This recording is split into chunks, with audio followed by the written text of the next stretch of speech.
Welcome, dear friends and fans of horror and mystery. In this dark world that surrounds us, there are hidden stories waiting to be uncovered. Tonight's tale will take you on a journey filled with suspense and terror, where reality blends with fantasy and anything becomes possible. If you're a fan of stories that captivate and leave you breathless, you're in the right place. Don't forget to support us by subscribing to the channel and turning on the notification bell to stay updated with every new dive into the depths of darkness. Are you ready? Let's begin the story. Farmhand. Joe Maxon's first thought when he awoke that morning of April 28, 1908, was that Belle Gunness was cooking breakfast. That hickory smell that sometimes blended with the cedar wood in the house to give the air a strange, almost pungent aroma. But the more he lay there, slowly, steadily awakening to his own senses, the quicker he realized that his initial perception had been wrong. What he smelled was charred wood, the sickening, breath-consuming, smoky odor of savage fire. He leaped out of bed. Something caught his attention outside his window, something drifting by. While his feet maneuvered into a pair of slippers at his bedside, his eyes followed to where a gray cloud of smoke bellowed up from below his windowsill and, caught in a morning breeze, pirouetted like an amoebic ballerina, to dance like the devil before it whooshed out of sight, only to be followed by another signal of smoke, this time blacker and carrying with it a stench of hellfire. Throwing up the window, he popped his head out.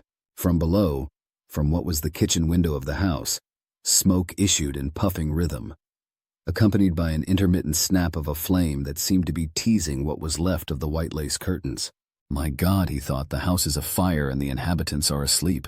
Grabbing a robe from the bedpost to cover his woolen drawers, he simultaneously reached with his free hand for the bedroom doorknob. It was already hot. One hand couldn't budge it, so he tried both hands to yank the door inward, but it wouldn't yield.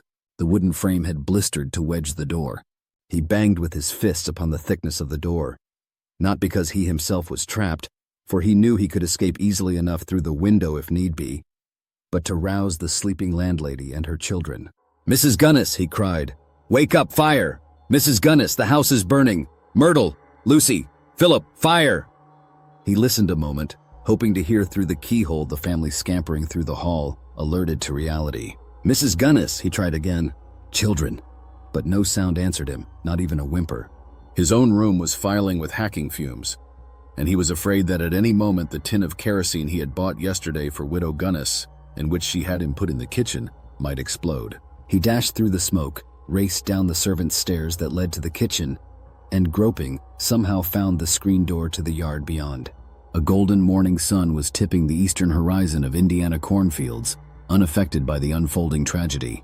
Flailing arms, yelling in panic at the top of his lungs, he circled the house, but found every window lapped by flame, impenetrable. Somewhere inside, he knew, was the senseless Gunness family, trapped by the carnage. Belle, 48, and her 3 children, Myrtle, 11 years old, Lucy, 9, and Philip, 5. Were they already dead, licked by flame? Or were they yet untouched by the fire, but slowly, methodically, lapsing into a coma under asphyxiation of smoke? Maxon spotted 2 neighbors racing toward him on respective bicycles, young Mike Clifford and his brother-in-law William Humphrey. Both men had spotted the flames in the pre-dawn light. They immediately shot to work, helping the farmhand waken the household by throwing house bricks, used for patchwork, and laying in a pile near the storm shelter, through every window. Maxon and Clifford were shoulder-ramming the locked front door, hoping to force it. Only the crackle of the flames continued to respond from within. "Why the hell can't they hear us?" Humphrey shouted. He had found a scaling ladder near the barn and setting it against the exterior walls. Climbing, he peered in several windows but saw no signs of life. Soon came the Hudsons and the Laphams and the Nicholsons, all neighbors from up and down Old McClung Road, a cloud of red clay hanging over the entrance to the Gunness farm where their buggies and wagons had crossed in a dither, one after another. They yelped and hallooed and howled, but no one could stir the Gunnesses, and they tried to yelp and halloo and howl some more until it soon became apparent that the louder they became, the more impossible it was that any living soul could remain in the fireball that had been the Gunness abode. By the time Sheriff Smutzer arrived, leading a brigade of volunteer firemen and their clanging hose cart from nearby LaPorte, it was much too late. The farmhouse, the outbuildings, and the elm trees whose branches had tipped the window casements were all gone. Poor Belle Gunness, a fitting end, unfortunately, for a woman whose entire life had been pocked by misfortune. Belle Gunness had been born under an unlucky star, so said the sympathetic neighbors of LaPorte, Indiana. Since she had come to their town and settled in the old Alty house a mile north of town square, she had suffered one disappointment and heartbreak after another, and they admired her quiet suffering, her ability to go on with head held high, unfailing. By 1908, Belle's once hourglass figure had fattened, but her silken blonde hair, accompanied by a full Nordic smile of white teeth and pair of flashing blue eyes, still turned heads. Weighing in at 280 pounds, she nevertheless was able to tighten her corset to emphasize a 48-inch bust and a pair of curving 54-inch hips in an era when curves, no matter how expansive the girth, epitomized glamour and sex appeal. Belle lived at the time of the corn-fed politician and the billowy beauty, says Lillian de la Torre, author of The Truth About Belle Gunness. In those days, men aspired to the bulk of William Howard Taft, who was about to become President of the United States. Ladies whose facades were not naturally as full and flowing as Belle's stuffed their corset covers with ruffles and wore droop-fronted shirtwaists. Belle Gunness was right in style, with a waist that would pull into 37 inches. When she donned her ruffled silks and put her diamonds in her ears, men thought her well worth a second glance. She had been a familiar presence in the hard-working hamlet of LaPorte, a weekly frequenter to its wholesale shops, its bank, its grocers, its milliners. Her greetings of good morning had been pleasant to all she passed, and her kind stare would be remembered by many. Her Norwegian accent was like a song amid the monotonous plains drawl of the Hoosier frontier. LaPorte, with its shingled houses and its front porch sit-down attitude and its slowly growing population of 100,000, was not about to claim nor want big city ways. 60 miles from Chicago, its only connection to the big city was the New York Central Railroad line that traversed it. LaPorte boosters painted with pride to a church on every corner, a small factory or two, and a handsome red sandstone courthouse, writes de la Torre. They boasted of 2 live-wire newspapers, the Herald and the Argus. Both papers ran the story of the tragedy the following morning, relating how in the debris were found the charred bodies of Mrs. Gunness and her 3 children, 2 adopted, 1, Philip, her own. The body believed to be that of Belle Gunness was headless. Sheriff Smutzer and his deputies, Leroy Marr and William Antis, immediately smelled murder. So did the courts, so did the clergy, so did the newspapers, so did the townsfolk, so did the neighbors along dusty McClung Road. And it was no secret who the suspect may be. Most everyone who walked the streets of LaPorte at least once a day had heard about Ray Lamphere's threats to get even with the widow after she fired him as her farmhand. The deputies had found Lamphere that morning working at his new job as field hand at the John Wheatbrook farm. He had had no stand-up alibi as to where he had been before sunrise when the fire was ignited. He was pinched and tossed in the courthouse jail awaiting arraignment. He cried innocence and told the reporters he was being framed for something he had nothing to do with. Bad luck was bad luck, and he didn't think it right that the widow's ill-lit star was now shining its spoiled glow on him. The town began to wonder if maybe Lamphere had a point. In retrospect, yes, everyone who had anything to do with Belle Gunness, the good woman she was, had, over the years, seemed to either meet foul fate or, even stranger, disappear into a silent chasm of infinity. Born as Bella Paul's daughter in 1859 in Trondheim, Norway, her father was a somewhat successful stonemason whose son, Bella's brother, followed his profession. Sister Anna left for America when Bella was yet quite young and had married a man named John Larson in Chicago. Knowing that her younger sibling was unhappy in a life that was going nowhere, Anna sent for Bella, who joyously sailed to the New World at the age of 24 in 1883. Eventually making her way to the Midwest, she boarded with the Larsons until she could make it on her own. They lived in a highly Nordic community that faithfully clung to each other for comfort in a strange land. She wasn't in Chicago long when she met department store guard Mads Sorensen, a hard-working conservative who was eager to start a family in the States. Attempts at conceiving a child came to nothing, so Mads and Bella, who Americanized her name to Belle, were in a financial position to adopt children in the neighborhood from parents who could not afford them. Over the next 16 years, the Sorensens fostered 3 girls, Jenny, Myrtle, and Lucy. Domestic life was happy and troubles were few.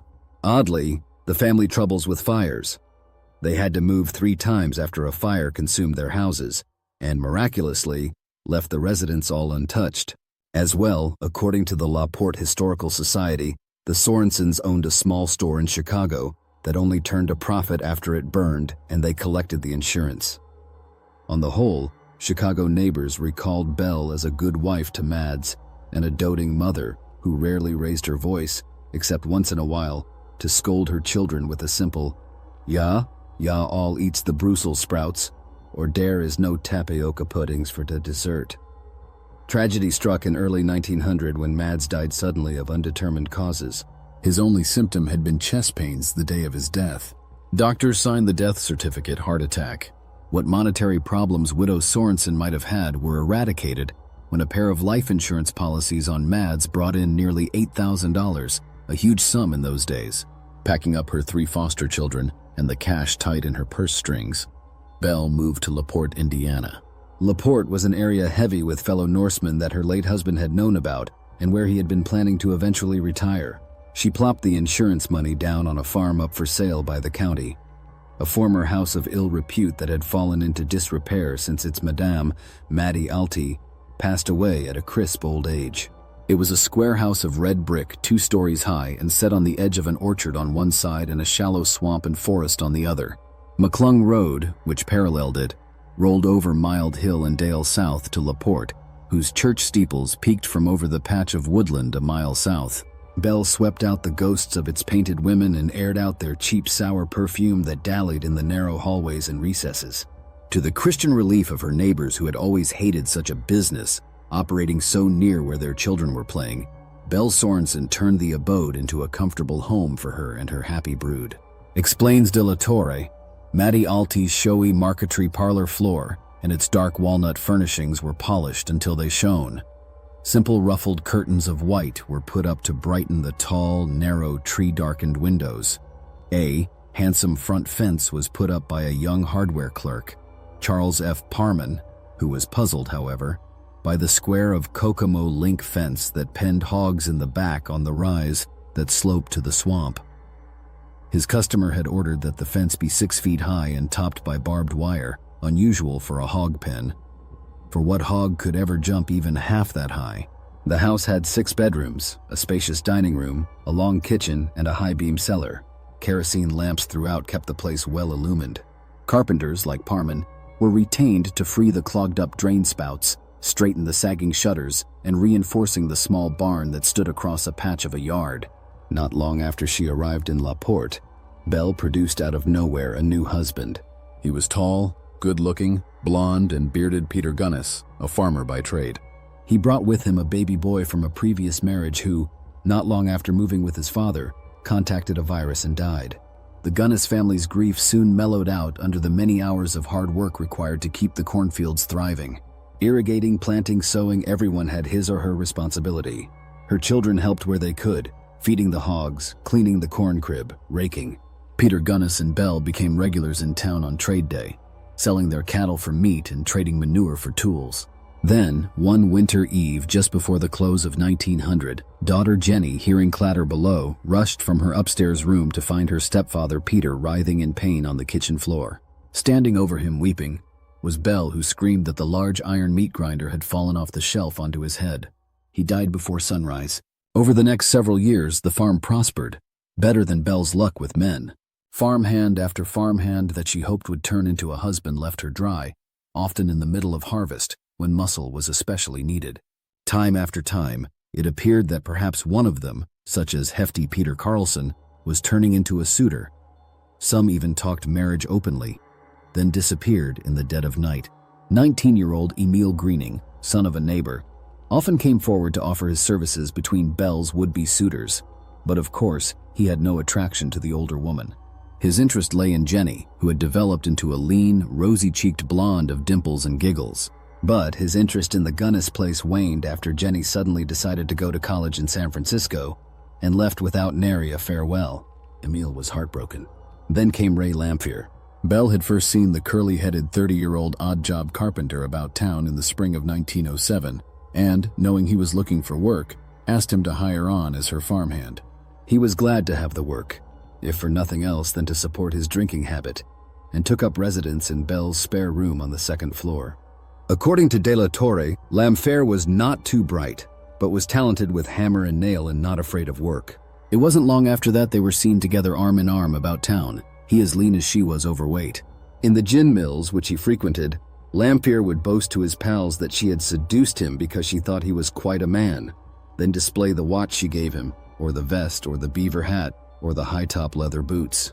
But something wayward happened to the affair, and as the Christmas season of 1907 rolled about, Belle was suddenly traipsing about La Porte with a new man who, like most of her others, seemed to materialize out of the ether. More stunned than anyone was Lamphere, when he learned the couple had paused at Oberreich's department store to purchase a wedding ring. No sooner had the fires of jealousy begun to send Lamphere to the saloons to rant and rave to his comrades about the treacheries of femaledom than this latest of suitors vanished. But the farmhand's relief was short-lived, for shortly thereafter, yet another gentleman appeared to have captured Belle's devotions, Andrew Helgelien. This time neighbors said it looked like true love. Described as a big Swede, Andrew Helgelien beamed when he strolled the country lanes and town byways with his woman. He was a slap-happy, good-natured man who seemed in his usual high spirits when he stopped at the town bank to withdraw all his funds from another bank in his native South Dakota. He announced to the teller that he and Belle were getting married. That evening, Belle asked Ray Lamphere to vacate his quarters at her residence and find other lodging. She was turning the room over to Helgelien until the wedding day, which wasn't far off. Lamphere, vehement, took it a step further by quitting his position and wishing his employer bad luck. Again, he was seen and heard at the bars spouting hellfire to Belle Gunness and that big Swede. A week later, Helgelien was gone too. Belle wept to her neighbors. When am I ever going to learn? What do I do wrong that these men take such advantage of me? Stuck again without masculine help, Lamphere refused to come back, damn the crop. To help with the spring harvest, Belle hired a local man of good reputation, a man who was known for his truthfulness and get-it-done attitude, Joe Maxon. There never was an insinuation of any relationship between him and Widow Gunness. Away from work, which he kept up long after sunset, Maxon remained to himself in the cozy room Belle had given him over the kitchen, reading the newspaper and playing soft refrains on his fiddle. Often the Gunness children were lulled off to sleep by the soft murmur of his stringed lullabies. The only time he stuck his nose into others' business was to warn his employer, as directed, when former farmhand and jealous lover Lamphere was trespassing again.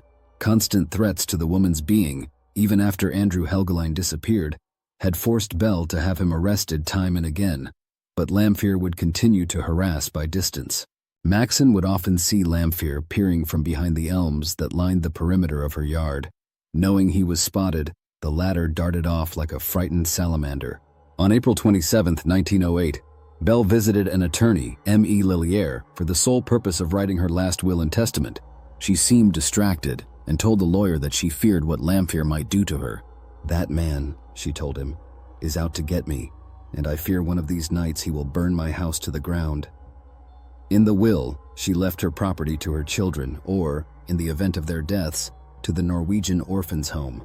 When Lilliere suggested that that wasn't the official name of the orphanage, that he needed a day or two to get its real name before he could authorize the will, Belle flustered. She insisted that such business could be completed after the fact and that they should both sign the will now. There's no time to wait, she maintained. With a sigh, Lilliere consented, placing his name at the bottom of the document beside hers. That night, the Gunness farm burned. A few days after the fire, Ray Lamphere brooded in the courthouse lockup. Sorry he had ever heard the name Belle Gunness. He realized he was in a precarious position and hoped that he could wiggle out of this situation somehow. He had no money for a lawyer. The law alleged he had killed Belle Gunness, but first, the law would have to prove it was Belle Gunness who was found dead. And from what he was hearing from friends who visited him in his cell, popular opinion was quickly moving in his favor. Much of the town really didn't believe that the headless woman found under the rubble of the farmhouse was its owner. Rumors mentioned a much smaller victim than the corpulent Norse woman. More so, if there was a scoundrel in their midst, it wasn't considered, at least today, Ray Lamphere. The name whispered on everyone's lips with horror these days was none other than Belle Gunness herself. There was a lot of reticence in La Porte. Suddenly, there were doubts. Why had so many suitors come and gone to fade into thin air, often leaving behind their personal belongings? She had been seen in the fields afterwards, wearing their long coats to plow, their hats to shield her from rain. Where was Jenny, the daughter? The college she was supposed to have attended in San Francisco had no record of her. Where was she getting her money? She seemed to be living too well for the meager income her trade would allow. Suspect clues were starting to turn up in the rubble. Men's watches, men's coat buttons, men's billfolds, emptied. Then a human ribcage, recently buried. Then a skeletal arm, recently buried. Then a complete skeleton, recently buried. Sheriff Al Smutzer, wanting like hell to keep this scandal to his peace-loving town quiet, hired Joe Maxon and Belle's neighbor, Daniel Hudson, to quietly dig through the rubble to see what else might turn up, particularly Belle Gunness's head, and report directly to him, no one else, if they found something relevant. But the diggers couldn't hide themselves, especially since a daily parade of townsfolk passed the charred remains of the house. Sometimes they would stop their buggies to gawk and whisper and cross themselves, warding off the demon that brooded in the midst over the silent ruin. In May, a small man approached the sheriff in his office and introduced himself as the brother of Andrew Helgeline, that big Swede from South Dakota who, like so many others, wooed Belle one day and were gone the next. This fellow, Asle Helgeline, had known that Andrew arrived in LaPorte in January 1908 to withdraw his savings from the Bank of South Dakota with Belle at his side.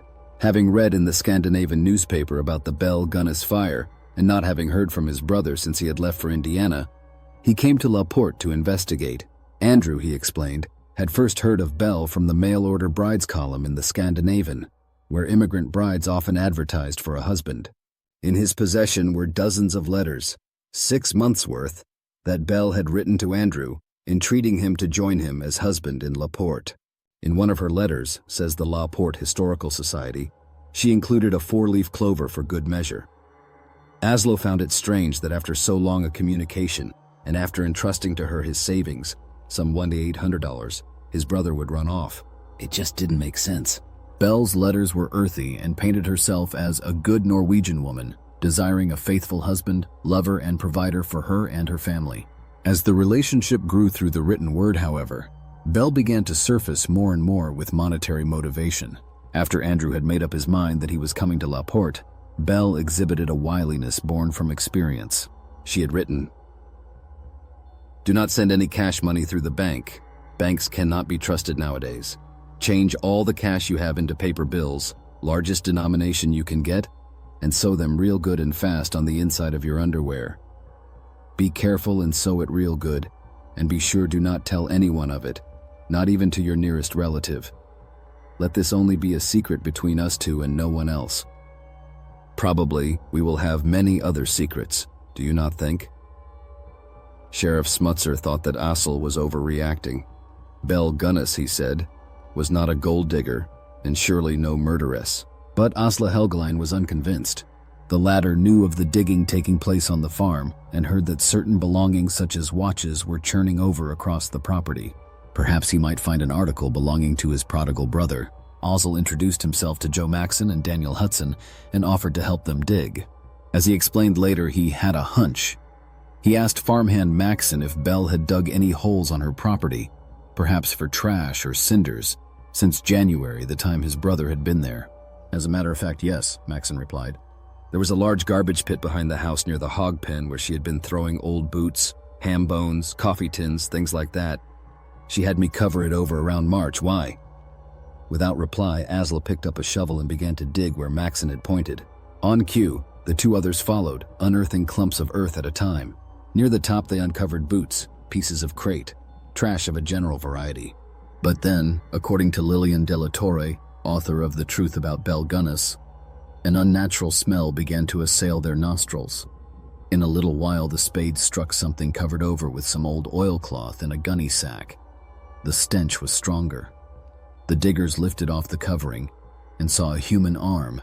They lifted from the earth, vivid and rotten, the remains of what had once been a man. Asle looked at the pulpy, sightless eyes and fixed mirthless grin of a face he knew. "That's my brother." Andrew Hegeline's body was in pieces, arms, legs, head, packed hastily in a series of flour and produce sacks. The sheriff was summoned and the digging continued. Before the day was out, they had disinterred 4 more bodies, 2 males and 2 females, packaged in the same manner as the big Swede. Of the women, one was obviously Jenny, the foster daughter who hadn't gone to California after all. Though badly decomposed, her facial features were recognizable. As well, her long blonde hair that flowed so prettily in the Indiana sun still clung to what was left of her skull. It is a conjecture of the LaPorte County Historical Museum that Jenny got suspicious because her stepmother's suitors always left the farm during the night. LaPorte shrieked with dismay and in terror. Belle Gunness, lonely Belle Gunness who everyone felt sorry for. She was a Lady Bluebeard with the greed of mammon and the heart of Satan. Try as he may, Sheriff Smutzer could no longer conceal the truth from the world, and Serene LaPorte turned into a media circus overnight. Eastbound trains and westbound trains and special flyers chugged into the depot, hourly depositing reporters from as near as Terre Haute, Indiana, and as far away as Seattle. They converged on the largest hotel in town, the Tea Garden, and quartered its terraced dinette as a virtual newsroom.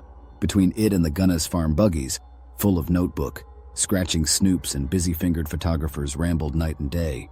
Well into the morning, the clitter, clack, clatter, click of their wireless machines clapped out the dirge of Belle Gunness, Black Widow, who, for dramatic effect, might still be alive.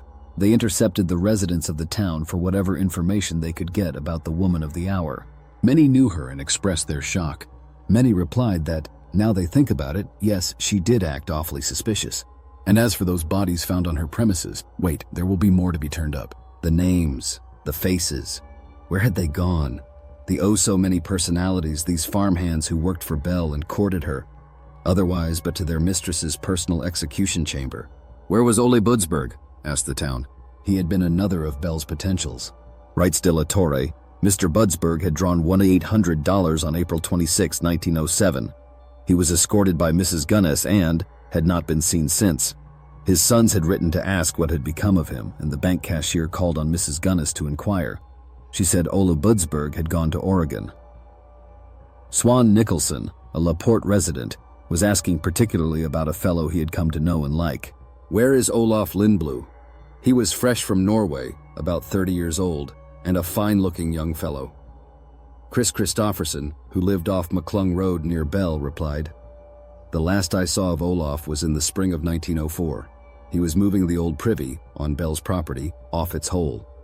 Next time I visited the farm, there was Mrs. Gunness, complaining that had left her in the lurch and gone off to St. Louis to see the fair. Another name that left people guessing was that of Henry Gerholt. The merchants in town recalled his pleasant disposition and his courteous way of handling Belle's affairs on market day. Christopherson remembered the spring-like day that day Gerholt arrived in 1905. I helped him carry his trunk upstairs, and he remembered the week he washed into oblivion. In August, Belle came to me to help stack oats because Henry had left her flat in the middle of oat cutting to go off with a horse trader. Certain farmhands were on the farm so briefly that the townspeople never had a chance to know their names. For instance, said Butcher Emile Palm, there was a young boy at the farm last summer who came into LaPorte several times with Mrs. Gunness, but then stopped coming. One time, I asked her what had become of the boy, and she looked up at a piece of meat and remarked what a lovely cut it would make. There were others, many others. The next farmhand, De La Torre pens, disappeared suddenly too, so suddenly that he left his horse and buggy behind him. What became of all these men? Throughout May, the digging continued, and some of the above missing persons were, as suspected, discovered under the soil at the Gunness farm. Among them were Budsberg, Gerholt, and Emile Palm's anonymous lad. As with the other victims, heads were detached and the bodies were severed at several joints. These latest revelations were found in a pile of soft earth that also contained a woman's shoes, a purse frame, and a truss, probably belonging to the unidentified female corpse discovered earlier. And deep down, under the others, was a skeleton of a young boy whose wisdom teeth had just begun to grow before he was killed. Speculation turned to the deaths of Belle's two husbands, Mads Sorensen in Chicago, who died of unknown causes, and Peter Gunness, crushed accidentally by a tumbled sausage grinder. Of the former, a doctor named J.B. Miller from Chicago now came forth to admit that Mads showed all the signs of strychnine poisoning. However, Miller's superior did not want to cause the widow needless pain, for she was a basket case, and since he had been treating his patient for a heart disease anyway, indicated the cause of death as enlargement of the heart, and signed the death certificate. But Dr. Miller remained unconvinced these 8 years. Mads succumbed on the one day, according to De La Torres. when two insurance policies overlapping made his death worth twice as much as it would have been worth on any other day. Belle had wept her way out of an autopsy. There had been an inquest a year later when Peter Gunness died. The law questioned the suspicious nature of the death. It bore all marks of mischief. There was, after all, no reasonable explanation as to how that meat grinder could have fallen.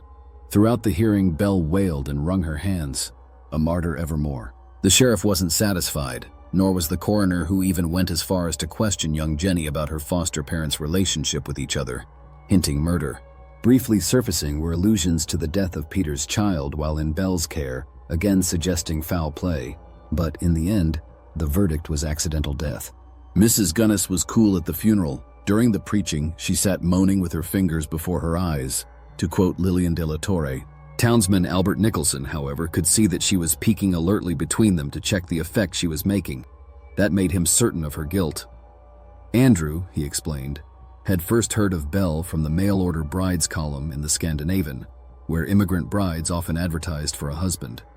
In his possession were dozens of letters, 6 months' worth, that Belle had written to Andrew, entreating him to join him as husband in Laporte. In one of her letters, says the Laporte Historical Society, she included a 4-leaf clover for good measure.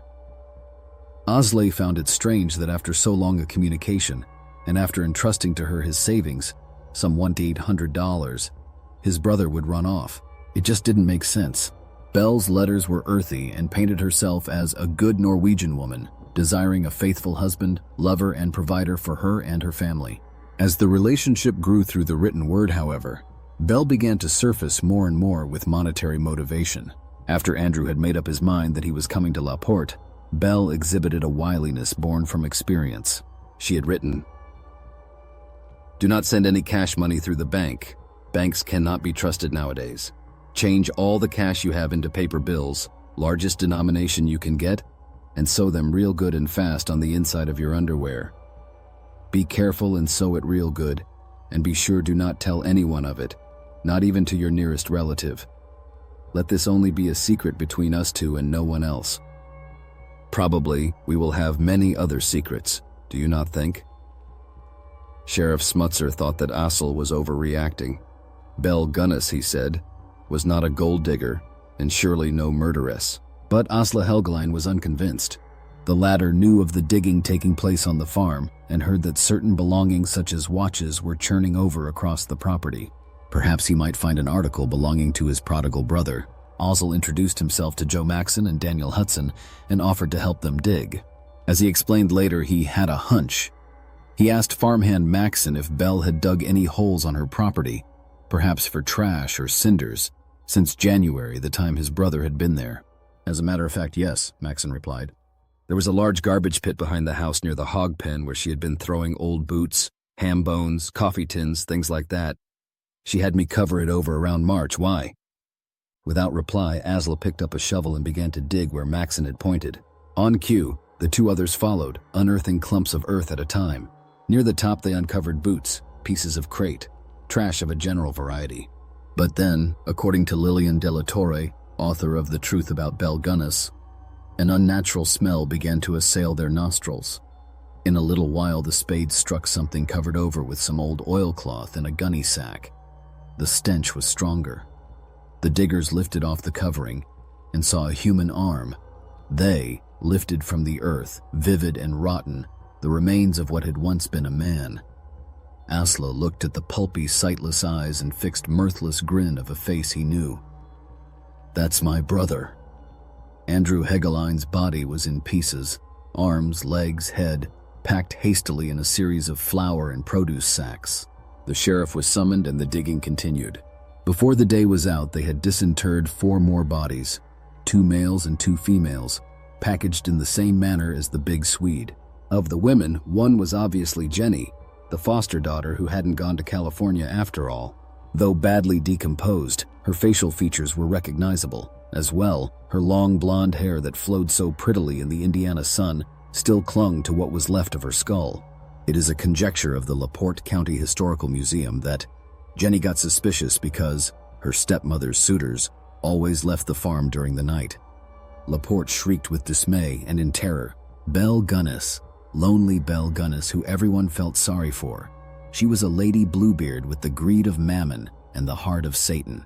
Try as he may, Sheriff Smutzer could no longer conceal the truth from the world, and Serene Laporte turned into a media circus overnight. Eastbound trains and westbound trains and special flyers chugged into the depot, hourly depositing reporters from as near as Terre Haute, Indiana, and as far away as Seattle. They converged on the largest hotel in town, the Tea Garden, and quartered its terraced dinette as a virtual newsroom. Between it and the Gunness farm buggies, full of notebook, scratching snoops and busy-fingered photographers rambled night and day. Well into the morning, the clitter, clack, clatter, click of their wireless machines clapped out the dirge of Belle Gunness, Black Widow, who, for dramatic effect, might still be alive. They intercepted the residents of the town for whatever information they could get about the woman of the hour. Many knew her and expressed their shock. Many replied that, now they think about it, yes, she did act awfully suspicious. And as for those bodies found on her premises, wait, there will be more to be turned up. The names, the faces. Where had they gone? The oh-so-many personalities, these farmhands who worked for Belle and courted her, otherwise but to their mistress's personal execution chamber. Where was Ole Budsberg? Asked the town. He had been another of Belle's potentials. Writes De La Torre, Mr. Budsberg had drawn $1,800 on April 26, 1907. He was escorted by Mrs. Gunness and had not been seen since. His sons had written to ask what had become of him, and the bank cashier called on Mrs. Gunness to inquire. She said Ole Budsberg had gone to Oregon. Swan Nicholson, a Laporte resident, was asking particularly about a fellow he had come to know and like. Where is Olaf Lindblad? He was fresh from Norway, about 30 years old, and a fine-looking young fellow.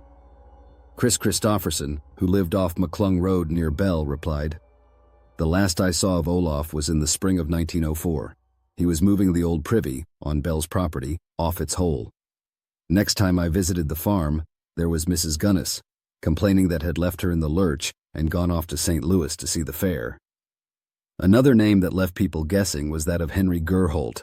The merchants in town recalled his pleasant disposition and his courteous way of handling Belle's affairs on market day.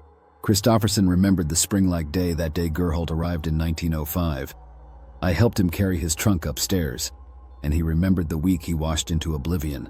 In August, Belle came to me to help stack oats because Henry had left her flat in the middle of oat cutting to go off with a horse trader. Certain farmhands were on the farm so briefly that the townspeople never had a chance to know their names. For instance, said Butcher Emile Palm, there was a young boy at the farm last summer who came into Laporte several times with Mrs. Gunness, but then stopped coming. One time, I asked her what had become of the boy, and she looked up at a piece of meat and remarked what a lovely cut it would make. There were others, many others. The next farmhand, De La Torre pens, disappeared suddenly too, so suddenly that he left his horse and buggy behind him. What became of all these men? Throughout May, the digging continued, and some of the above missing persons were, as suspected, discovered under the soil at the Gunness farm. Among them were Budsberg, Gerholt, and Emile Palm's anonymous lad. As with the other victims, heads were detached and the bodies were severed at several joints. These latest revelations were found in a pile of soft earth that also contained a woman's shoes, a purse frame, and a truss, probably belonging to the unidentified female corpse discovered earlier. And deep down, under the others, was a skeleton of a young boy whose wisdom teeth had just begun to grow before he was killed. Speculation turned to the deaths of Belle's two husbands, Mads Sorensen in Chicago, who died of unknown causes, and Peter Gunness, crushed accidentally by a tumbled sausage grinder. Of the former, a doctor named J.B. Miller from Chicago now came forth to admit that Mads showed all the signs of strychnine poisoning. However, Miller's superior did not want to cause the widow needless pain, for she was a basket case, and since he had been treating his patient for a heart disease anyway, indicated the cause of death as enlargement of the heart, and signed the death certificate. But Dr. Miller remained unconvinced these 8 years. Mads succumbed on the one day, according to De La Torres, when 2 insurance policies overlapping made his death worth twice as much as it would have been worth on any other day. Belle had wept her way out of an autopsy. There had been an inquest a year later when Peter Gunness died. The law questioned the suspicious nature of the death. It bore all marks of mischief. There was, after all, no reasonable explanation as to how that meat grinder could have fallen. Throughout the hearing, Belle wailed and wrung her hands, a martyr evermore. The sheriff wasn't satisfied, nor was the coroner, who even went as far as to question young Jenny about her foster parents' relationship with each other, hinting murder. Briefly surfacing were allusions to the death of Peter's child while in Belle's care, again suggesting foul play. But in the end, the verdict was accidental death. Mrs. Gunness was cool at the funeral. During the preaching, she sat moaning with her fingers before her eyes. To quote Lillian de la Torre, townsman Albert Nicholson, however, could see that she was peeking alertly between them to check the effect she was making. That made him certain of her guilt. Even little Myrtle had known it. Only a week before the fire, she had whispered in the ear of a small schoolmate, "My mama killed my papa. She hit him with a meat cleaver and he died. Don't tell a soul." Her chum obeyed her admonition to secrecy until Myrtle was ashes. But now, in May 1908, Belle Gunness's secrets were exploding out like pyrotechnics at a 4th of July celebration. All the world waited and watched and prayed. They waited to see if the diggers would ever find Belle's head, watched for headlines that read, "Belle Gunness escaped blaze," and prayed to hear that good doth triumph in the end over evil with the arrest and punishment of the Black Widow of Indiana. This is no place to argue the viability of the old idiom. Every crime has its scapegoat, except to say that in the case of the Belle Gunness murders, there certainly was one. And the goat had a name, Ray Lamphere. The state believed in his guilt and wanted to prosecute. Because the jealous lover had so many times tried to intimidate, even threaten, the widow, prosecutor Ralph N. Smith believed he had it in him to murder. And besides, a political party always fares better at election time when they've caged the wolf that attacked the sheep herd. But a technicality existed. Even though the bodies of the Gunness children were found and identified, until that headless woman found with them was proven to be Belle herself, the defense would have in its kit bag of tricks the more enduring loophole. It was Belle who Ray wanted dead, not her children. And given the state of affairs at the Gunness farm, who was to say that Belle didn't commit the murders of her own doves before she flew the coop? In an effort to nevertheless have Lamphere indicted for murder, when the grand jury reconvened in May, Smith put pressure on the Gunness farm diggers to find Belle's skull. Sheriff Smutzer, a staunch Republican and of the Smith regime, sent his county police in all directions to find evidence, any evidence, that might implicate their current guest at the county jail.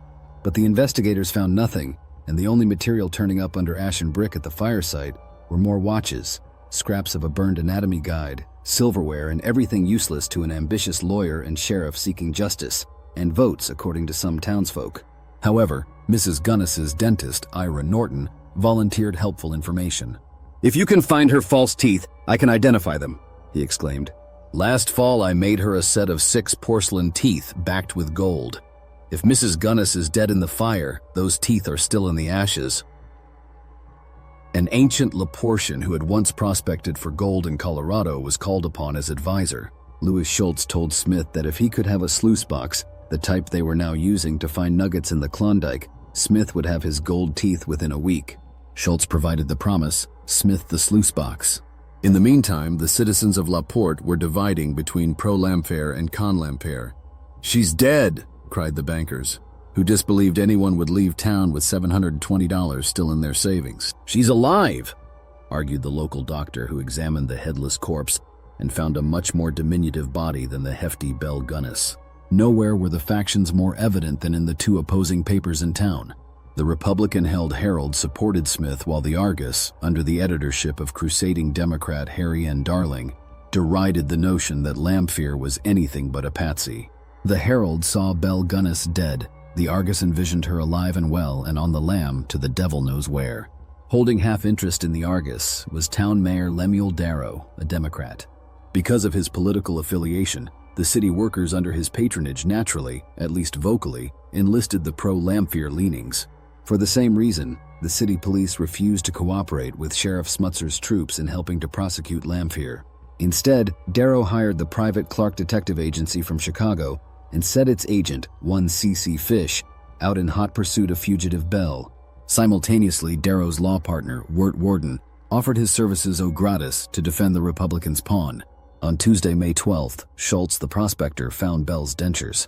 Dr. Norton agreed, "They're hers," and the coroner expediently pronounced Belle dead of felonious homicide. On May 22nd, the grand jury indicted Ray Lamphere of arson and the murder of the Gunness family. As the trial drew near, LaPorte Evermore became a center of busy activity, such as it had never been before. On May 29th, an auction took place on the Gunness property to sell off those effects which survived the fire, including Belle's collie dog, which had been outside during the blaze. Souvenir buyers bid up everything to many times its value, author Lillian de la Torre attests. A shovel worth 60 cents brought $2.10. Who knows, it might have buried Andrew, Helgelien. A single entrepreneur bought the dog, the pony, and cart, even the barn cat and her kittens. Then this backwoods Barnum hired Belle's last farmhand, Joe Maxon, and C.C. Fish, Lamphere's private eye, and set out to tour the sticks. Maxon was always sure to be asked, "Is Belle Gunness alive?" And he always answered loudly, "Yes." Maxon had been convinced from the start that he had escaped the fire by sheer luck. He told no one of his suspicions except his sister, who later retold his story. Evidently, her brother had awoken in the middle of the night to find Widow Gunness standing over his bed, watching him. Alarmed, he sat up. "I just wanted to see if you were asleep," is all Belle said before quietly slipping from his room. As she did so, he thought he saw a hammer hidden in the folds of her skirt. Stories of narrow escape were coming in from across the land by men who had answered Belle Gunness's ad in the Scandinavian. They weren't made up, for the men knew too many details about Belle and her farm. Some of them even had letters Belle had written in reply. Carl Peterson from Michigan came forth with a letter delivered him from the woman, which read, in part, "I have decided that every applicant must make a satisfactory deposit of cash or security. Now, if you think you are able some way to put up $1,000 cash, we can talk matters over personally. If you cannot, is it worthwhile to consider?" Not having such an amount on hand at the time saved Mr. Peterson's life. George Anderson had seen Belle's ad in Missouri. After two-way communication, he decided to visit Belle, and, not being one to light the flint before it's out of the drawer, check on the farm and the sincerity of the ad's author. He had only $300 cash in his pockets, but Belle urged him to go home, sell his large farm in Tarkio, and come back with the rest. He had suspicions. When he awoke in the dead of night to find her hovering over his pillow, that was enough. He lit out and took the next train home. But unfortunately, there were many more men who did not have the luck of Peterson nor the common sense of Anderson. Families from Minnesota, Wisconsin, West Virginia, Pennsylvania, Kansas, and other states wrote pleas to Sheriff Smutzer and Mayor Darrow to please find their missing son, brother, father, who they knew had gone off to meet a mail-order bride in LaPorte, Indiana. George Barry, Indiana, left home in July 1905 to work for a Mrs. Gunness. He had $1,500 cash on him. He was never seen again. Hermann Konitzer, Indiana, took $5,000 from the bank and went to LaPorte to marry a wealthy widow. He vanished. Abraham Phillips, West Virginia, a retired railway watchman, left to court a rich widow in Indiana, taking $500 in cash and a diamond ring. His family never heard from him since, but a railroad watch was found in the Gunness debris. Emil Tell, Kansas, $5,000 in his billfold, boarded a train to LaPorte to meet a widow there. Gone. The list continues.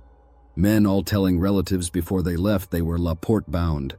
Olaf Jensen, recent immigrant from Norway. Christian Hinckley, Chittek, Wisconsin. Charles Nieberg, Philadelphia. Tons Lean, Rushford, Minnesota. E.J. Thiefland, Minneapolis. John E. Bunter, McKeesport, Pennsylvania.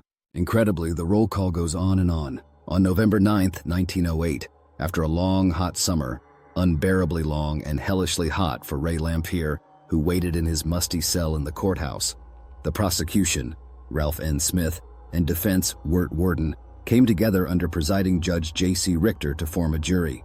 Ahead of them was a trial. Reporters were terming it the trial of the century, that would decide the fate of the alleged arsonist and killer Lamphere. The scene was the LaPorte County Courthouse, a square building with round arched windows and a peaked belfry, as described by De La Torre, where Lamphere's trial would proceed in an upper courtroom. Ray Lamphere had pleaded not guilty, and the tone was set for a good fight. Challengers, Smith and Worden, friends outside of court, were braced for action. They respected each other's intellect, each other's reputation. Smith, lanky, hollow-eyed, and severe, was a hard practicalist.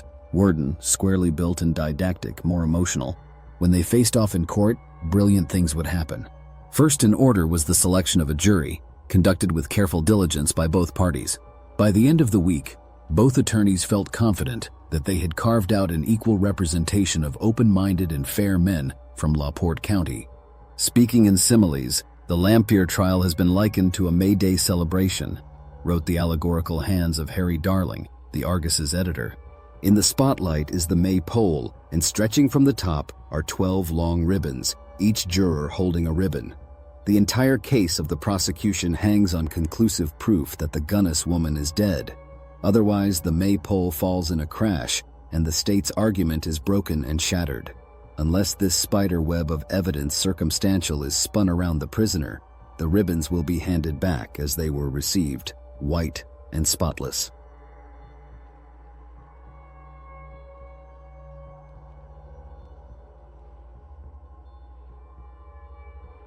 The actual trial opened on the morning of Friday, November 13th, a portentous day indeed.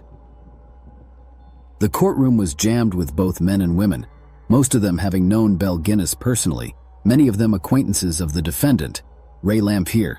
It was up to Chief Prosecutor Smith to prove that the headless figure found in the fire was Belle, and, to quote Lillian de la Torre in The Truth About Belle Gunness, that she died by fire, and that it was Ray Lampier that, out of revenge, had set the fire. It would then be up to the defense, in other words, up to Worden, to cast as many doubts as possible upon the prosecution's view.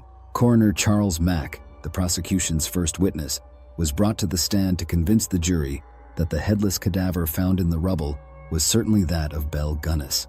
He also reviewed the conditions of the other charred skeletons and reviewed the condition of several organs taken from the fire victims. Although professorial and concise, defense lawyer Worden punctured holes in his credibility. "Worden, are you positive that this bone I show you is a cervical vertebrae?" "Dr. Mack, I am not." "Worden, well, doctor, are you certain that this bone I present is a jawbone?" "Dr. Mack, it is." "Worden, is it the bone of a human being?" "Dr. Mack, I do not know." "Worden, would you state, Dr. Mack, from present observation, that this bone is from the upper or lower maxillary?" "Dr. Mack, I could not positively state that it is a bone at all." The prosecution regrouped and reworked its strategy. Smith knew that he needed to disprove two things conjectured by the defense in its opening oratory. One, that the Gunness children did not die by the hands of their foster mother who poisoned them with strychnine prior to her absconding to parts unknown. And two, Belle had not murdered a woman and left her body in her place, hoping to fool the law. A couple of doctors who had examined the three dead children related the conditions of the deceased. They stated that they believed the youngsters had died of asphyxia from smoke fire, not poison. But when Worden cross-examined Dr. H. Long, who viewed the remains of child Lucy, he blew holes into the diagnoses. "Worden, on the body of this child Lucy, Dr. Long, did you observe any ecchymotic spots?" "Dr. Long, no sir, none." "Worden, such spots invariably appear when death is due to suffocation, do they not, doctor?" "Dr. Long, yes sir, that is correct." It became obvious Worden had done his homework. A Dr. J.L. Long, a cold tactician and master of the post-mortem, under Smith's steady direction, demonstrated how smothering by fire makes the human hand clench into a fist in the exact same manner as were the hands of the flame-charred Gunness family, including the hand of the headless woman. He backed his testimony with facts, and the jury was captive. But the fighting defender was not to be outdone. He called Dr. Gray to testify, prompting the following transcript. "Worden, are you familiar, doctor, with the post-mortem condition of a body when death has been caused by strychnine?" "Dr. Gray, I have seen several." "Worden, would strychnine leave the hand clenched as this hand was, referring to the dead woman's hand?" "Dr. Gray, yes." "Worden, it is the usual symptom, is it not?" "Dr. Gray, yes." "Worden, isn't it a fact that when you made your examination and wrote a verdict, you stated it was impossible to determine the cause of death?" "Dr. Gray, yes, sir." "Worden, did you make a chemical analysis of the stomach, Dr. Gray?" "Dr. Gray, no, sir." "Worden, taking the body in the condition in which you found it, if you had found strychnine and arsenic in the stomach in sufficient quantities to produce death, what would you say was the cause of death?" This last question was hypothetical and didn't need to be answered, nor did Worden wait for a comment. He had made his point, and to hammer it home, he managed to dredge from a subsequent witness, Dr. J. William Meyer, a comment that horrified the prosecution team that had hoped to use him to their benefit instead. In reference to the headless corpse, the alleged Belle Gunness, this dialogue occurred. Worden: could you form any fixed idea of the cause of death? Dr. Meyer: no. Worden: what is your opinion, doctor? Dr. Meyer: contraction of the heart, like some case of poisoning. From what I have heard of the stomach, the contraction will probably have been due to strychnine. The trial was definitely leaning in the direction of the defense. Ralph Smith, though, was not totally unarmed against the expectedly clever counsel antagonist. As the first week of the trial drew to a close, he produced a chilling surprise. According to him, backed by Mrs. Gunness's dentist, Ira P. Norton, they had in their possession the widow's teeth. Not merely her dentures, but her real teeth that had been rooted in her jaw.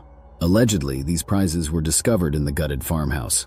The dentist had at one time given these teeth gold crowns and recognized his own handiwork. Smith: could they have been pulled, Dr. Norton? Dr. Norton: no, sir, not even a dentist could have pulled the natural teeth from Mrs. Gunness's jaw still attached to the crowns as these are. What Dr. Norton professed, therefore, was that if those were Mrs. Gunness's teeth, the only way they could have been loosened was by her death in extreme heat, a fire. During the testimony, Ray Lamphere was seen staring at the grotesque set of teeth lying mute on the evidence table. Between the hideous objects, the stifling heat of the courtroom, and a hint of the case turning smack against him, he seemed to be drawing a pale shade of green. His attorney, Worden, must have spotted him too, for he suddenly leaned over to toss him a glance of reassurance. Despite the week ending on somewhat of a positive note for the prosecution, everyone agreed. The week belonged to Worden, to the defense, to Lamphere. There were many who pointed out that gold crowns on one's tooth were not a rare thing, and in the guts of the farmhouse, and all around it, there were other bones and other teeth found everywhere. Who was to say that the tooth definitely belonged to Belle? The jury remained quiet on decision, as indeed they should have at this stage of the game, but the citizens of LaPorte were charged. The weekend brought more gossip in and about town, at the kitchen tables, in the markets, at the park, in the schools, before and after church services, and at the bars. Citizens replayed the highlights of the trial and bantered. Pre-assumptions hadn't really changed. Those who wanted Lamphere to hang were even more adamant now, and those who saw him innocent would equally argue their cause to death. The second week of the trial opened on November 16th, a Monday. The crowd within the hall had grown. States Lillian de la Torre. The courtroom was jammed to the doors. Standees crowded the aisles and were pressed in thick along the walls. Jacob Tagg, bailiff, was detailed to keep order in the crowd. Intent only on listening, they gave him no trouble. Much of the trial's reconvening concentrated on Ray Lamphere's taunting of Belle Gunness after Andrew Helgeline came to town from South Dakota. Lamphere's explanations for harassing her didn't stand up under fire. He claimed the widow fired him merely to court the big Swede and avoid paying him wages owed. The prosecution even hinted at Lamphere's taking part in the South Dakotan's demise, and of his knowing but keeping secret Belle's grisly graveyard company. Men who knew and drank with the defendant were summoned to the witness stand to testify against him, telling of the threats they heard muttered over a round of beers. One townsman, William Slater, quoted Lamphere as uttering a slough of ominous words. Slater: he told me, I know something about that old woman, and she has to come my way. She is having me pinched all the time, and damned if I ain't getting tired of it. If she don't leave me alone, I'll send her over the road to the penitentiary that quick. As State's Attorney Smith neared the end of his case presentation, he strove to remind the court, one last time for good measure, that was indeed Belle Gunness's body left in the cinders, not some poor wretched woman of dubious existence deposited by the Hydra. Witnesses were called forth that had been at the scene of the disaster site immediately after the fire subsided. One woman painted a pathetic picture of the Gunness family's final moments. 3 children and the mother huddled together on the bed, still there, burned to death, when the mattress fell through the upper story into the cellar where she claimed she saw them. The defense had argued that there had not been any bodies on any bed, but were found separately around the cellar, indicating signs that they were already dead before any fire started, thus poisoned in advance by Belle. Sheriff Smutzer, too, described how he had seen the Gunnesses petrified in pitiful, frozen writhes of pain across a mattress. The courtroom gasped.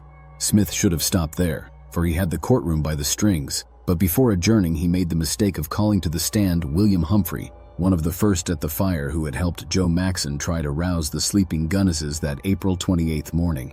Smith: "At what time did you reach the scene of the fire?" Humphrey: "At a few minutes after 4 in the morning." Smith: "What did you see, Mr. Humphrey?" Humphrey: "William Clifford and Joe Maxson were just breaking in the front door. I climbed up a ladder and looked in the windows of the 2 rooms on the west side. I saw mattresses and bedclothing, but no people. Soon, the walls began to fall, and the roof caved in." Smith: "Were you present when the bodies were found?" Humphrey: "Yes, sir. It was my shovel that struck one of them. I assisted in taking them out and placing them in the undertaker's wagon." Smith: "You say you looked in the window during the fire, Mr. Humphrey. What exactly did you see?" Humphrey: "In the first room there was an iron bed with bare mattresses. In the second room there was an iron bed with mattress and some sort of a small bundle of bedclothing on it." Smith: "Was the room on fire?" Humphrey: "The fire was beginning to come through the floor. Fate is not an eagle, it creeps like a rat. Elizabeth Bowen, so far it was still opinion. To the left, to the right, opinion. But one thing was certain. No one lingered too long on McClung Road much after dark. Even those who boasted she was dead and good riddance to her, even they would tap their team horses gently with the whip to quicken their canter when finding themselves alongside the jagged frame of what had once been Gunness's death house, and still might be. On Friday, November 20th, the defense opened its argument. To save Ray Lamphere from the gallows was Worden's aim, and Worden saw himself as the man for the job. There was little chance to discount Lamphere's heckling of Belle. Petitions, warrants of arrest, and the word of too many upright citizens had already proven to within an inch that Ray had been a nuisance. But Worden did nor visualize his client in the capacity of murder.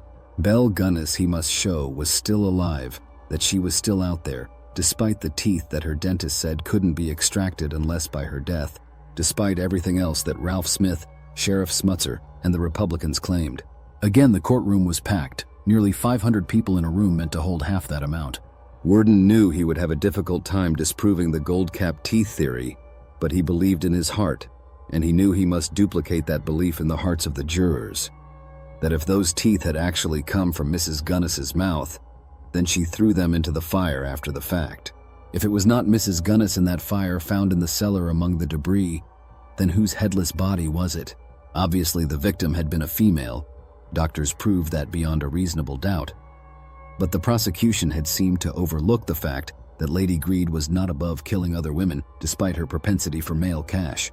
There had already been an unidentified woman found in the hog yard, as well as her own stepdaughter Jenny.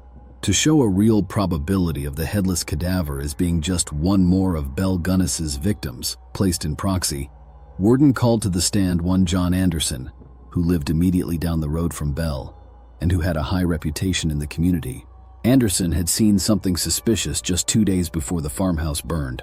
Worden: "Mr. Anderson, did you see Mrs. Gunness shortly before the fire?" Anderson: "Yes, I did, on the Saturday evening before the fire. She was driving by in her buggy, and she stopped to ask how the flowers were getting along." Worden: "Was anybody with her?" Anderson: "There was a strange woman with her." Worden: "Describe her, please, Mr. Anderson." Anderson: "She was a large woman, not quite as large as Mrs. Gunness." Worden: "Did you ever see her again?" Anderson: "Never. After the fire, I told the sheriff about her." Anderson's testimony shocked the courtroom, greatly surging the defense's staying power in 3 relevant ways. First, there was allegedly another woman present in Mrs. Gunness's company only 48 hours before the fire. Second, and equally beneficial, by describing the mysterious visitor as not quite as large as Mrs. Gunness, the description supported earlier testimony from Dr. Gray, who, during autopsy, estimated that the victim had weighed, before fire shrinkage, no more than 200 pounds, some 80 pounds less than the Norwegian temptress. Third, the fact that Sheriff Smutzer hadn't mentioned Anderson's statement looked bad for the prosecution. Prosecutor Smith's cross-examination fell on deaf ears. Anderson was stalwart. Climax was high, and Worden wouldn't let it drop. Next, he summoned McClung Road neighbor Daniel Hudson, who knew Mrs. Gunness well. He lived within walking distance, and he had spent a season last year working for her 5 days a week. Says writer Lillian De La Torre, he had an astounding story to tell, and he told it with dramatic gusto. Worden: "Have you seen Mrs. Gunness since the fire?" Hudson: "On the road near the hog pen." Worden: "What date did you see her?" Hudson, on the 9th day of July, I was coming from town with a hayrack, and I saw through the trees Mrs. Gunness and a man walking in the orchard. Even at that distance, I could recognize her plainly.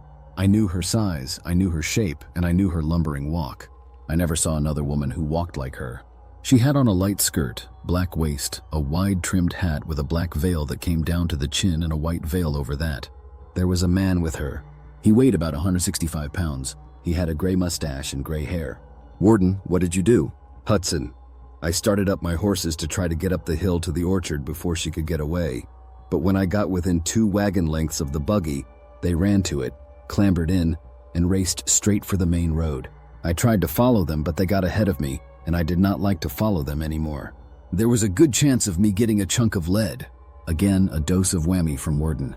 Here was not only a reliable townsman vouching in behalf of Belle's longevity, but the fact that she had been accompanied by a man who looked nothing like Lamphere might answer many who all along figured Belle to have had an accomplice and had tried to pin that role on young brown-haired Ray Lamphere. The fact that the couple escaped when Hudson neared them was damaging. Mr. Hudson's 2 daughters, Eveline and Eldora, followed suit. Both had, on separate occasions in and around July, seen Belle Gunness and the same man either cutting through the backwoods of the farm or traveling in a buggy down McClung Road. Of her experience, the older of the 2, Eveline, testified. "She was in a buggy with a man. She had on 2 veils. The black one was over her face. When she saw me, she turned her face away from me." 2 boys playing near Pine Lake Cemetery also claimed to have seen the woman the Thursday after Independence Day. Glancing at a pocket calendar, Warden announced that that was July 9th, the same day Daniel Hudson had espied her. They saw her face when she lifted a pair of veils to take a sip from a water. Now came time to remove all doubt from other haranguing questions, such as, were Myrtle, Lucy, and Philip Gunness burned to death in bed, a sign that Lamphere may have torched the house while the family slept, or were the bodies already dead in the cellar, indicating they were slain like Jenny before them at the hands of Belle? In earlier testimony, William Humphrey swore that he had seen the beds empty when he peered into the windows of the blazing farmhouse. In conflict, Sheriff Smutzer had already been one of those who claimed to have seen the Gunnesses on a mattress. Now, when Warden resurrected the issue and called several eyewitnesses to the stand to verify the defense's viewpoint, a brief uproar occurred when one witness angrily denounced the sheriff as a liar. He claimed that he had heard Smutzer tell a reporter before the trial that he did not see the bodies until they were removed from sight. Of course, this spark of controversy delighted Warden. Another witness, a woman who drove to the farm the morning of the fire, replied, "I was sitting right there on top of the wall. I saw them digging. The remains of the piano were on top of the debris above the bodies. I couldn't see anything but a little ashes under the bodies. When that had been shoveled away, I could see the floor as plain as I see the floor of this courtroom." The last witness for the defense came to the stand on Tuesday, November 24th. He was Dr. Walter Haynes, toxicology professor, who had chemically analyzed Andrew Helgeline's stomach and found doses of the poison strychnine, more than enough to kill a man. Warden had commissioned him to also analyze the stomachs of the Gunness children and the unidentified woman absent ahead. While lethal quantities of strychnine were evident in the jar in which that the stomachs were packaged, the doctor admitted that because all 3 stomachs sat in the same solution, it was impossible to separate from what stomach, if not all, the poison came. But the defense nevertheless found opportunity to take advantage of Dr. Haynes's learned presence. Because State's Attorney Smith raised the possibility that the strychnine actually came from embalming fluid, Warden put that inference to task. "No," the doctor heartily responded. "There is no strychnine, no poison in such fluid." The defense rested. The following day, both the defense and prosecution presented their closing statements. Warden asked for his client's life to be spared in light of what he called circumstantial evidence, and Smith called for death per evidence, sustaining beyond a reasonable doubt. The jury, sullen-faced, retreated to the discussion room. They would make no decision that night, hopelessly divided. The following morning, Thanksgiving Day, they arose early, but an evening's rest still had not curbed the nagging doubts each of them had. The day waned before they came at last to a compromise. Outside, Laporte waited in the rain and under the crackle of thunder. Late afternoon, the crowd in the street saw the courtroom lights flicker on, and it drew like a tidal wave toward the steps of the public building. Up the stairs rushed the throng to where at last, in that courtroom where so many had spent the last 3 weeks, they expected closure to their curiosity, maybe to their nightmares. After the place quieted, Judge Richter eyed the 12 exasperated faces. "Gentlemen of the jury, have you reached a verdict?" The foreman stood. "We have, Your Honor, but I wish to make a statement before I deliver our verdict to the court." Richter shook his head. "I am not at liberty to hear any statement until the verdict has been received and read." Silence pervaded as the bailiff carried the jury's vote on a small white piece of paper to the judge. Even the thunder overhead paused. Judge Richter read it aloud. "We find the defendant guilty of arson." It took Ray Lamphere a moment to realize that his life had been spared thanks to Worden. Of arson. Of arson. The words resounded in his head over and over. They meant prison, but not the rope. The collar of his shirt seemed looser now. The jury's foreman now communicated the reasons for their decision. "We hereby state that it was our judgment in the consideration of this case that the adult body found in the ruins of the fire was that of Belle Gunness, and that the case was decided by us on an entirely different proposition." Worden and Smith, both disappointed that they had not won their stand, were nevertheless professional men who knew that sometimes the best values come in compromise. However, Smith would never stop believing that Lamphere had killed Belle Gunness, and Worden would always believe that Belle Gunness lived on. Worden was, in essence, the more correct. Ray Lamphere was given 2 to 20 years in the state penitentiary, but Laporte, which never quite believed that Belle was gone, was sentenced to years of looking over its shoulder every time a cricket stopped chirping behind them in the dark. Ray Lamphere was removed to the state penitentiary in Michigan City, not far from Laporte, but his stay was brief. He contracted disease not long after he arrived and died a little more than a year later, on December 30th, 1909. He passed away, jaundiced and weak, obsessed with Belle Gunness. All told, he was another one of her victims. During his incarceration, he would often mention Belle to his cellmate, Harry Myers, a convicted thief. Lamphere, said Myers, would repeat her name daily, sometimes looking out the barred window of their cell towards the barren stretch of Indiana prairie and mutter, "She's out there, Harry." When released, Myers told of a strange incident. One evening while chatting, both men were eyeing some visitors leaving the prison. A woman passed below their window, buxom, blonde, and earthy looking. "She's about the size of my old gal," said Lamphere. "People think she's dead. She's not dead. Harry, she had a large scar on her left thigh, but that body that was burned, it had no scar. Besides..." He paused, measured his words, still staring out the window, watching that woman. "I know where Belle is, and she's not far from here, believe me." Wherever she was, Lamphere was but one of many who went to their graves convinced that Belle Gunness lived on. Well into the 1930s, almost a quarter of a century after the trial, she popped up everywhere, from Indiana to the East Coast. Perhaps, says the Laporte Public Library, she murdered again. There were numerous sightings of the murderess across the country. The Laporte County Historical Society tells us she was a reputed whore in a brothel down south and a madam on the Atlantic coast. Some believe she escaped to Norway. Nowhere else is her presence felt stronger than in Laporte. Residents say that Old McClung Road reeks with her aura. One expects her to materialize from behind one of the old houses that still face the same cornfields just outside of town. Tongue-in-cheek, Jim Rogers, who is curator of Laporte's excellent county museum, calls Belle our entrepreneur, for she has brought interest to the town, visitors who drive by to see where Belle once ambled. At Halloween, say others, a popular figure is Belle. 3-foot-tall Belles are everywhere carrying pumpkins full of candy. Some of the same families still live in Laporte, although the main players are gone. A newer house, built in the 1950s, stands on the old foundation of the Gunness farmhouse. The town has grown and appreciates its rich Indiana history, of which Belle Gunness's memory belongs on the dark side of it. Attorney Wirt Worden remained in town after the trial and continued to practice law. He was another of the many central figures who remained interested in her whereabouts, scoffing the jury's view that the adult body found in the ruins of the fire was that of Belle Gunness.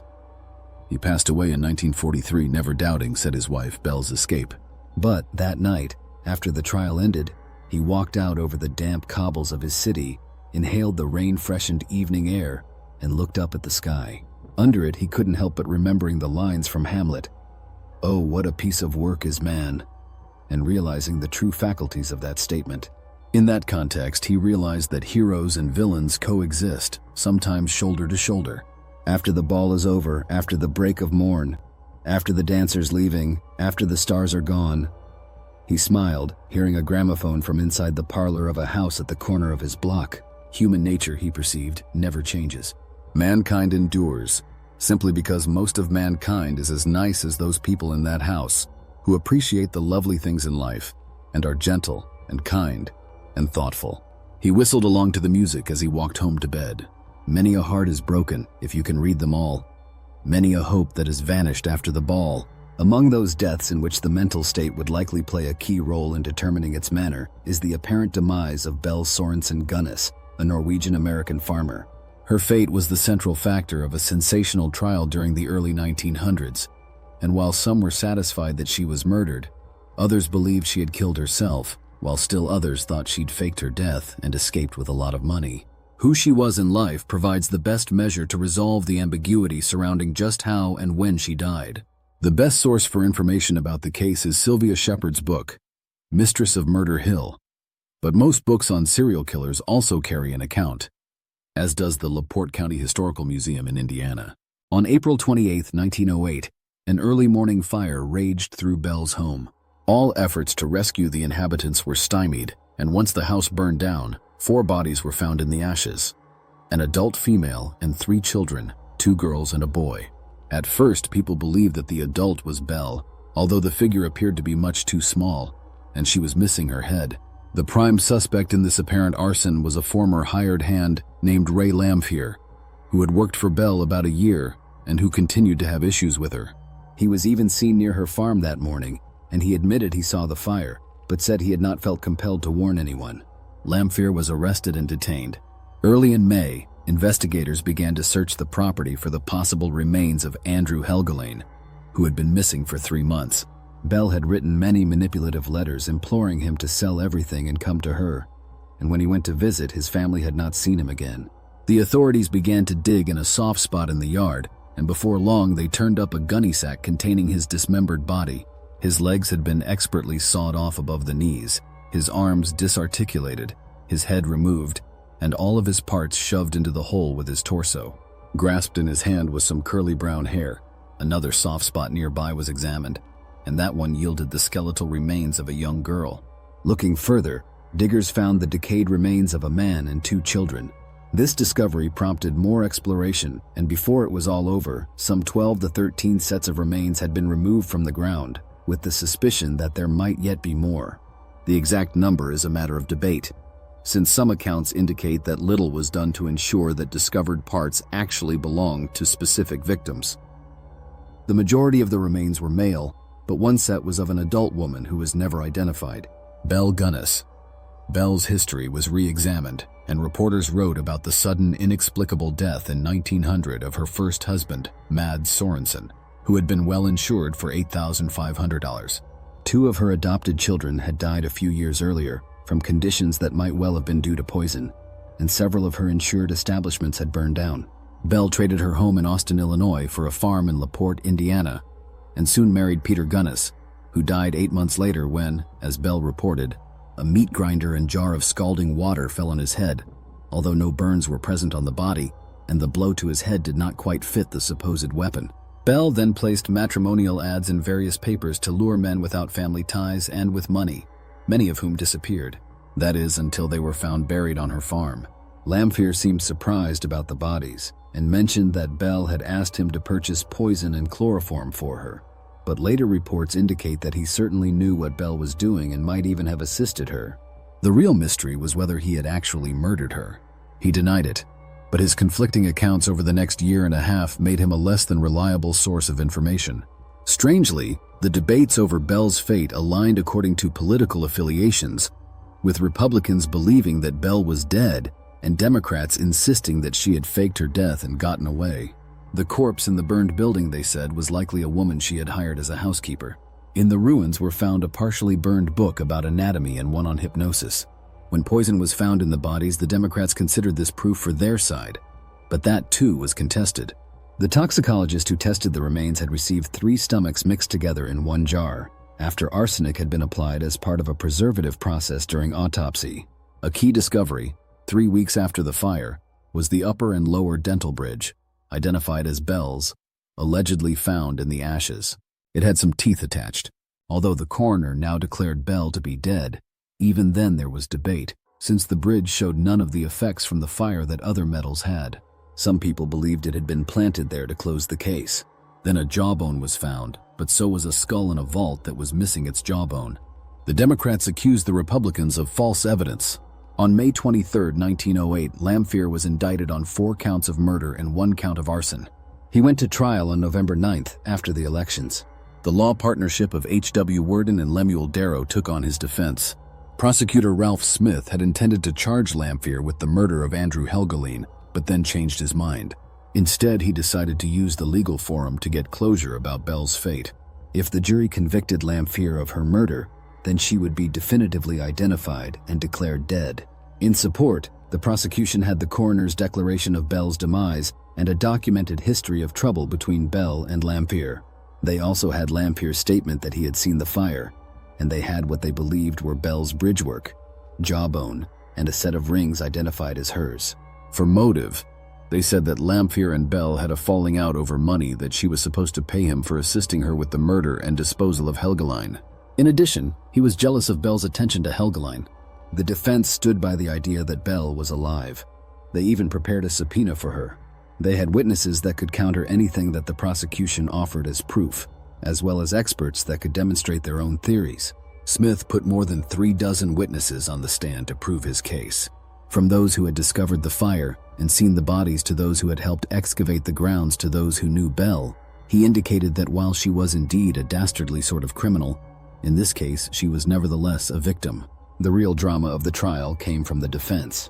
Worden was a strong opponent and used witnesses effectively to open up holes in the prosecution's case.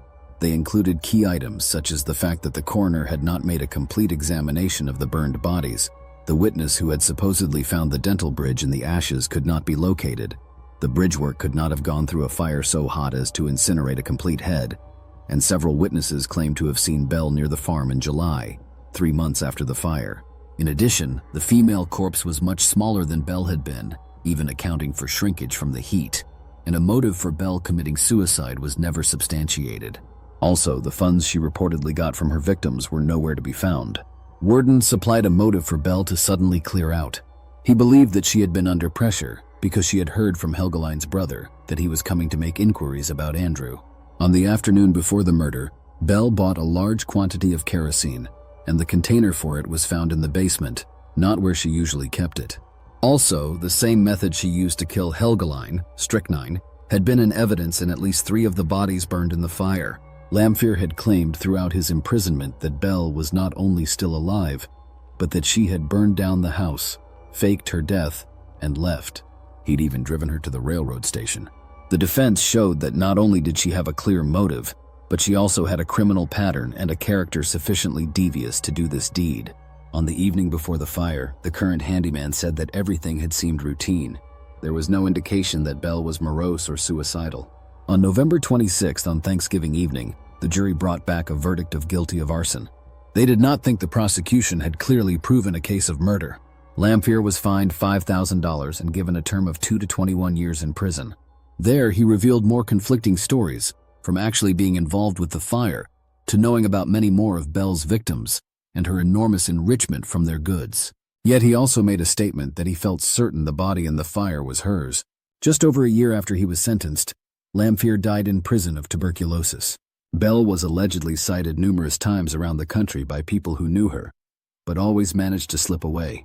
Then, in 1931 in Los Angeles, an elderly woman named Esther Carlson was charged with killing a man for money. Before her trial commenced, she died, and 2 people who had known Belle recognized her from a photo in the newspaper. Some accounts indicate that the police found a trunk in a room where the deceased woman had been staying, and it contained photos of 3 children who resembled Belle's. Yet no one proved that Esther Carlson was Belle. Nothing about Belle's actual death was conclusively resolved.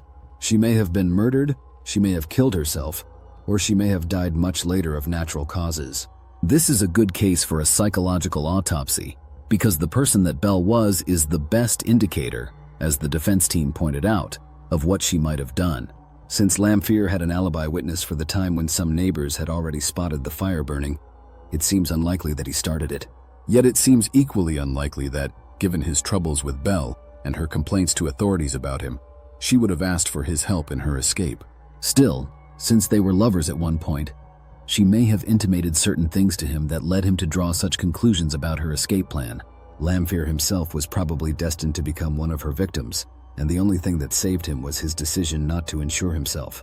In addition, the pastor to whom Lamphere had supposedly told the truth revealed that he had in fact gotten at least 4 different versions, and nothing he offered could be viewed as clearly what happened. But what kind of person was Belle? Therein lies the best means, at least, of deciding whether or not she may have committed suicide. From the letters she wrote to the men who became her victims, she was clearly manipulative and clever.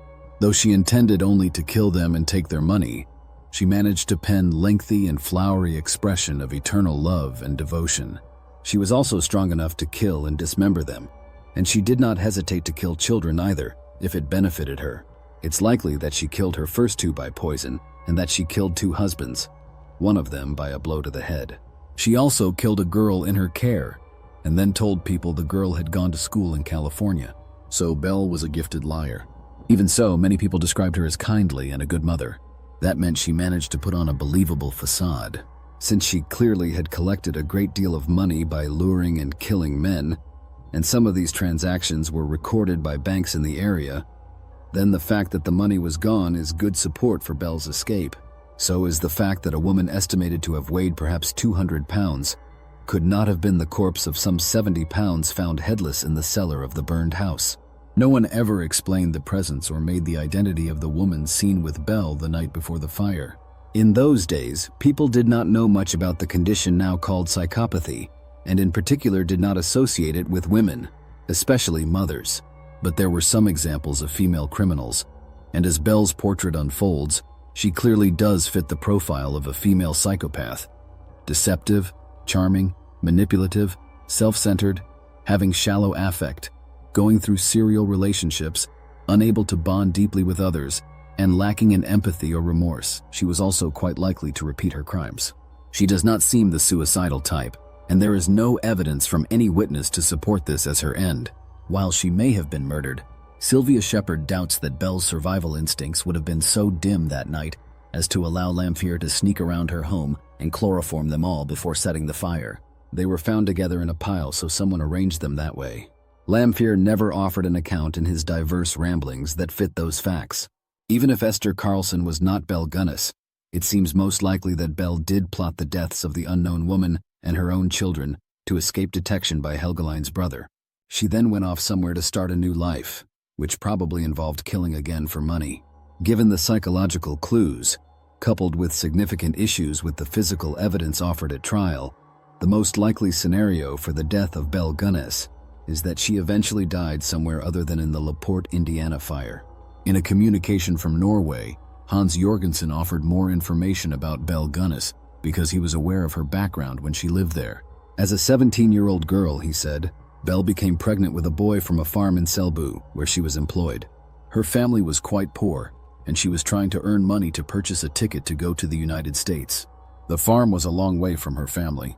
Although this boy was a rich man's son, and she was just a poor farmhand, they went to a local dance event and then went for a walk on the beach. The boy was aware of Belle's condition, and not wishing to be forced into a future with her, he beat her badly, causing her to miscarry and lose the baby. No one knew how far along her pregnancy was at the time, which indicates that she was not showing. Since she had no family in the immediate area, she was forced to deal with her situation by herself. She was terribly frightened by her ordeal, and people who were acquainted with her indicated that, from that day on, her personality changed dramatically. In a small place like Selbu was and still is, Jorgensen said. This was of course something people talked about, like a fire in the woods. A month later, the boy died.